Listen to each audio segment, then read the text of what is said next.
Hello, folks. Welcome to Kudlow. I'm Larry Kudlow.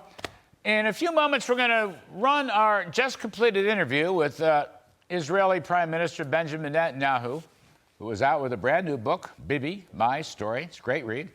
Today, as you may know, is the 5th anniversary of the decision by former President Donald Trump to move the American embassy to Jerusalem. Prime Minister Netanyahu called that a crucial decision. Indeed, he called it a biblical decision going back 3,000 years. And we discussed how that decision was a major contributor to the peace agreement came to be known as the Abraham Accords, which was completed a couple of years later. That was between the U.S., Israel, the UAE, Bahrain, Morocco, Sudan, and Kosovo.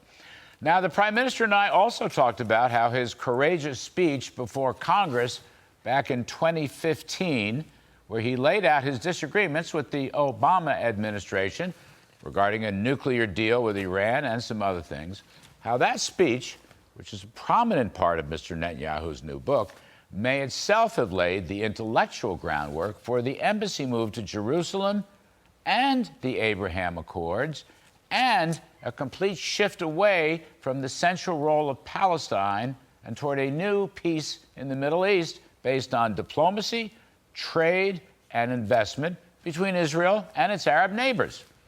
Also, the Prime Minister and I spent some time talking about, you guessed it, free market economics, and how he was able to change Israel's socialist state into a capitalist one. Now, this began years ago when he was finance minister. And yes, he held several meetings in New York with the late supply-side guru Jack Kemp and one Larry Kudlow. By the way, the Prime Minister acknowledged all that, and then he relayed a story that Jack Kemp told him to do three things: cut taxes, and cut taxes. But the Prime Minister, while taking that advice, added to it the need to cut the heavy hand of government in order to lighten the burden on free enterprise and entrepreneurship. So you've got limited government, spending cuts, tax cuts, deregulation, all that work to turn Israel into a dynamic, entrepreneurial, technology-led economy whose per capita GDP now exceeds France, United Kingdom, Germany, and a couple of others. And on top of all that, Israel finally privatized its energy agency, and guess what? It discovered vast natural gas reserves in the eastern Mediterranean, all of which shows the value of the free flow of trade and investment alongside free markets as the very foundation of peace through strength. These are crucial lessons. They go back to Ronald Reagan winning the Cold War and Prime Minister Netanyahu establishing Israel as a world power.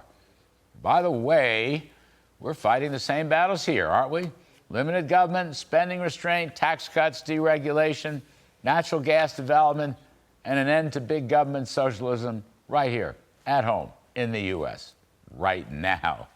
We will speak with Prime Minister Netanyahu in just a few moments, but that's kind of my warm-up riff to make a couple of points.